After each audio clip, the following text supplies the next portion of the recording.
പെരുന്നാൾ ആഘോഷിക്കാൻ ഒരു തുണിക്കടയിൽ പുതിയ വസ്ത്രമെടുക്കാൻ വന്നതാണ് ഒരു കുട്ടിയും അവന്റെ ഉമ്മയും. കുട്ടിക്ക് അവിടുത്തെ വില കൂടിയ ഒരു ഷർട്ട് വല്ലാതെ അങ്ങ് ഇഷ്ടപ്പെട്ടു. ഉമ്മയുടെ കയ്യിൽ പക്ഷേ അത് വാങ്ങാനുള്ള പൈസയില്ല. അവർ സങ്കടത്തോടെ മോനോട് പറഞ്ഞു, മോനെ, നമുക്ക് മറ്റൊരു ഉടുപ്പെടുക്കാം, ഇതിന് വില വലിയ കൂടുതലാ. എന്നാൽ കുട്ടി ഇങ്ങനെ ശാഠ്യം പിടിച്ച് കരയാൻ തുടങ്ങി. എനിക്കിത് തന്നെ വേണം, എനിക്കിത് തന്നെ വേണമെന്ന്. കടയുടമ ദേഷ്യത്തോടെ അവരുടെ അടുത്തേക്ക് വന്നു. ദരിദ്രം തോന്നിക്കുന്ന അമ്മയെയും കുട്ടിയെയും കടയിൽ നിന്ന് ഇറക്കിവിടാനാണ് അയാൾ ആഗ്രഹിച്ചത്. ആദ്യം അയാൾ ഒന്നും സൂക്ഷ്മമായിട്ട് ഉമ്മയെ നോക്കി. അയാൾ കുട്ടിയുടെ കയ്യിൽ ദേഷ്യത്തോടെ പിടിച്ചു.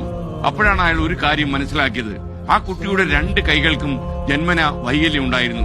അവൻ കരഞ്ഞുകൊണ്ട് ഉമ്മയോട് പറയുന്നുണ്ട്, ഉമ്മ, ഈ ഉടുപ്പിട്ട മാത്രമേ എന്റെ കൈകൾക്ക് വലിയ നീളം കിട്ടൂ.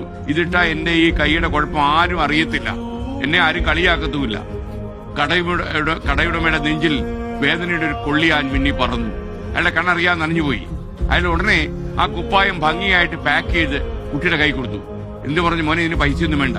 ഒരു മോന്റെ സങ്കടം മാറ്റാൻ ശ്രമിക്കുന്ന ഉമ്മയേക്കാൾ വലിയ വിലയൊന്നും ഈ ഉടുപ്പിനില്ല എന്ന് പറഞ്ഞു. ഇത് എന്റെ വക മോനുള്ള ഒരു സമ്മാനമായിട്ട് എടുത്താൽ മതി. ഓരോ മനുഷ്യന്റെയും ജീവിതത്തിനുള്ളിൽ നമുക്കറിയാത്ത ഒരുപാട് സങ്കടങ്ങളും ചിലപ്പോൾ ചില പോരാട്ടങ്ങളും ഒക്കെ ഉണ്ടാകും. അത് മനസ്സിലാക്കി സഹാനുഭൂതിയോടെ പെരുമാറണം എന്നതാണ് ജീവിതം നമ്മെ പഠിപ്പിക്കുന്നത്. അപ്പൊ ഈ ഒരു നല്ല ചിന്ത നമുക്കാകട്ടെ.